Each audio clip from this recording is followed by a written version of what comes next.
What's up guys, today we're in Korea and I'm gonna walk you through my workflow on how I create, shoot, plan and edit all of my videos. Where are you from? I use this workflow for all of my videos, no matter if I'm shooting a vlog, a travel video, cinematic video, or even a video for a client. But before we go ahead, let's go back in time and speak about the planning process behind that.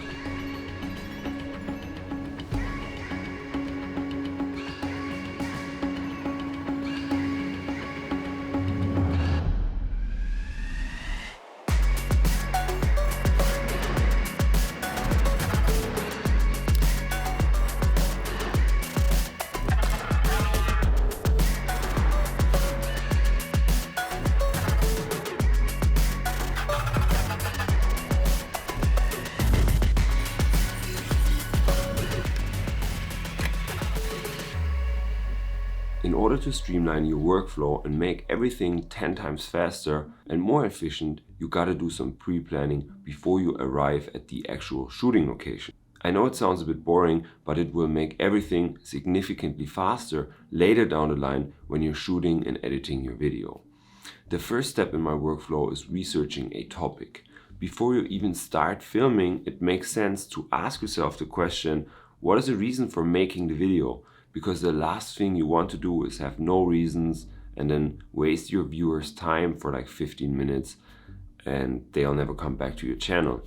And there are ways to help to test if there's a viability for your video idea, and the platform that I personally like to use when choosing my topics is called TubeBuddy.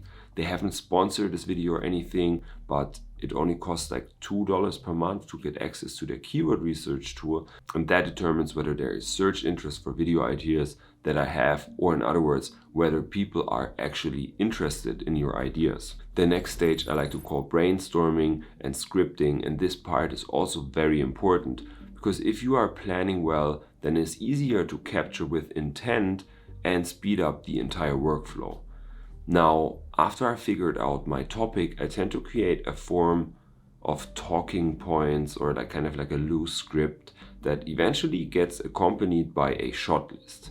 In other words, what kind of visuals do you need to support the things you're talking about? I personally tend to write everything down so I won't forget anything. I tend to use productivity tools like Notion or Apple Notes, or sometimes even an old-fashioned like paper notebook, but I personally feel it doesn't really matter whichever software you're using as long as you're making the effort to create these little helpers.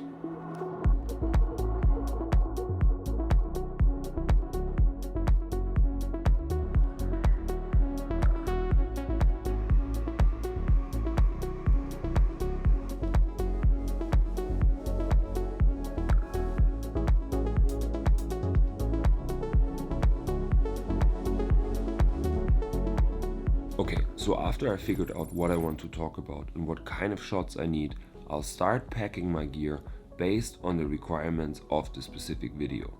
Now I'm in Korea and I'll be predominantly in an urban scenario, so most of the time I'll be shooting on my Canon EOS R5, and I tend to pack one wide lens to be able to capture wide establishing shots and me talking through the camera right now, and one tight lens to be able to capture close-up details.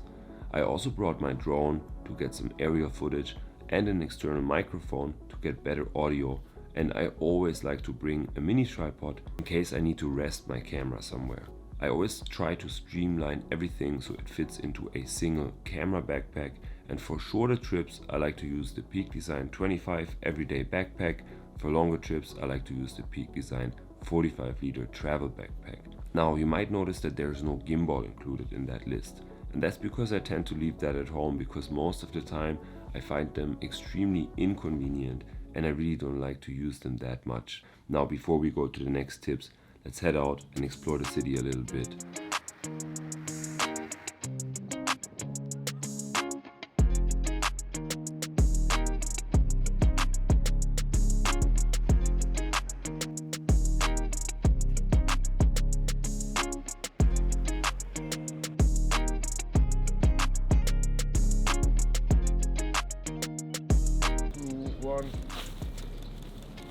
If you go on a trip, then planning involves quite a few logistical elements. Now, no matter how well you are prepared, shooting locations can often change on the fly because weather conditions can be really hard to predict, but I feel it really helps to mark a large number of locations on Google Maps beforehand and try to visit as many of them as possible.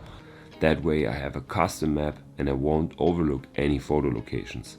I used to also check Instagram to get inspiration, but nowadays the app and the photos feel a little bit too repetitive for me, so I tend to just ignore that in order not to look too similar to other people's work. Alright, we found this really cool architecture here in the middle of nowhere, and I want to talk a little bit about implementing the shot list. Now, if I would arrive at a location like this, I would usually refer to my shot list and then shoot a mixture of A-roll, which is me talking directly to the camera, and B-roll, which could be secondary clips that are either in slow motion or different angles that can be overlaid over your main footage to kind of shake up the pattern a little bit. So let's head through this location and check out what else we can find. Okay, these guys just showed up. They're doing a proper shoot here. Hello, how are you? Sorry. Good. It's okay. Thank you. Okay. You too. Thank you. Okay, we're gonna leave the location, not to bother those guys who are shooting this short movie, but really cool random location that we found, the middle of nowhere. So let's head to the next place.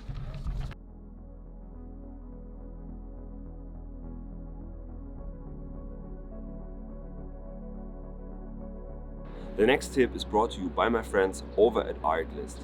Another super important element that will dictate the mood and general vibe of your video is the music. It either makes or breaks a video, and it can be extremely helpful to have some music pre-selected before you even start shooting. Personally, I try to choose my music after I made the shot list and before I start shooting, if possible.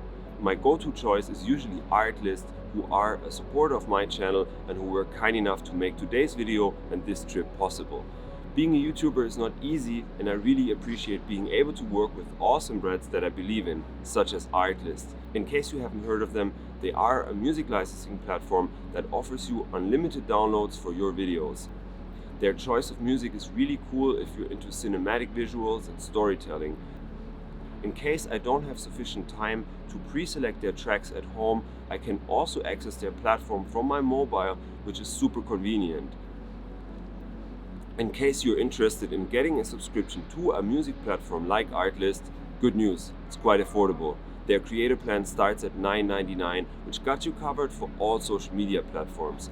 So you can upload on YouTube, Instagram and so on, and not worry about getting a copyright strike.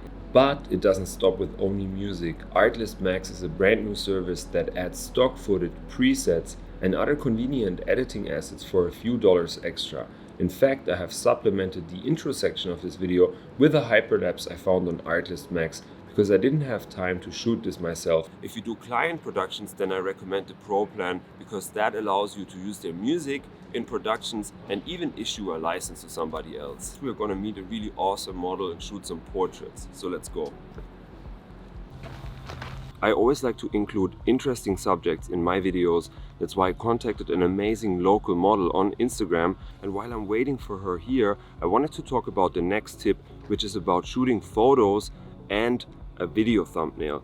Even if you consider yourself more as a videographer, that is extremely important because you need some photographs to support your video.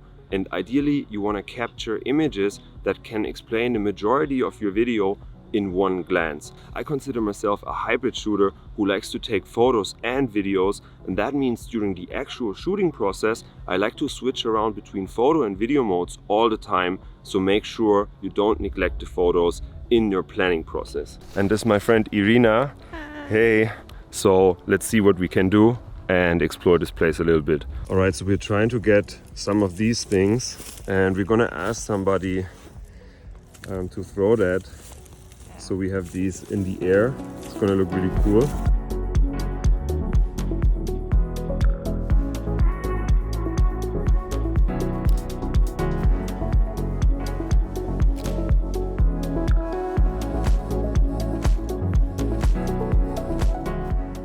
Okay, I'm back at the hotel and I want to talk about one extremely important thing, and that is making daily photo drops to back up your data.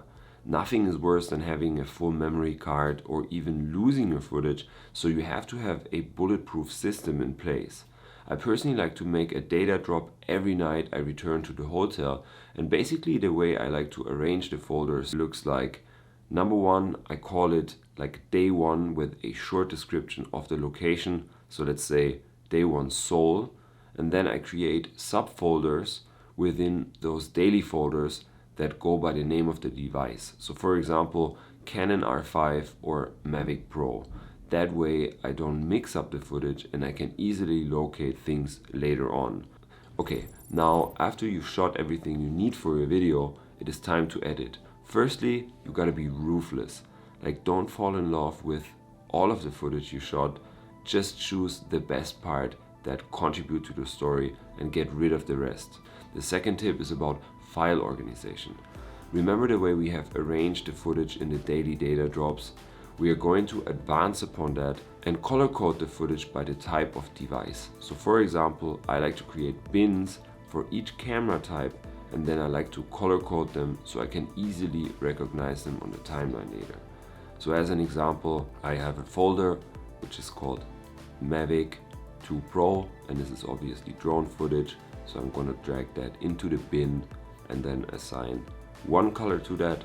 And then once I drop my footage from my Canon R5, I will drag that into a separate bin and give it another color code, and that way I can easily recognize my devices on the timeline. And last but not least, tip number 10, if you're done with the video, it's time to release it finally. So first I recommend to check out YouTube Analytics to see on which day your viewers are actually active on the platform. Just don't post it on random days or on the weekend when everyone is out and not even watching videos, okay? And the second tip is distributing your video beyond the YouTube platform. If the topic is relevant, I sometimes like to post in Reddit or relevant Facebook groups, because often it helps certain users that like to speak about those topics to share with others, and that will increase the views on your video and increase the chances that the YouTube algorithm might pick it up.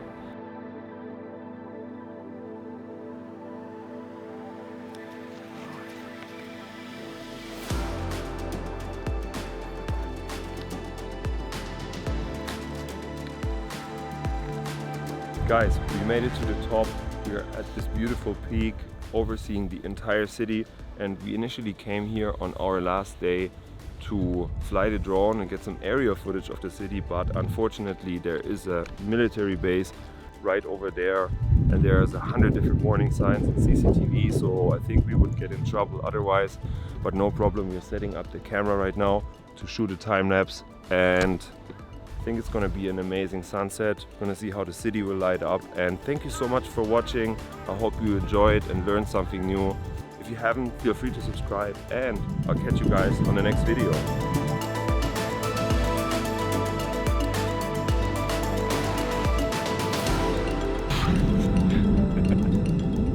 We are taking turns with the Sony headphones because our ears are so cold. Oh my god, it's very, very cold.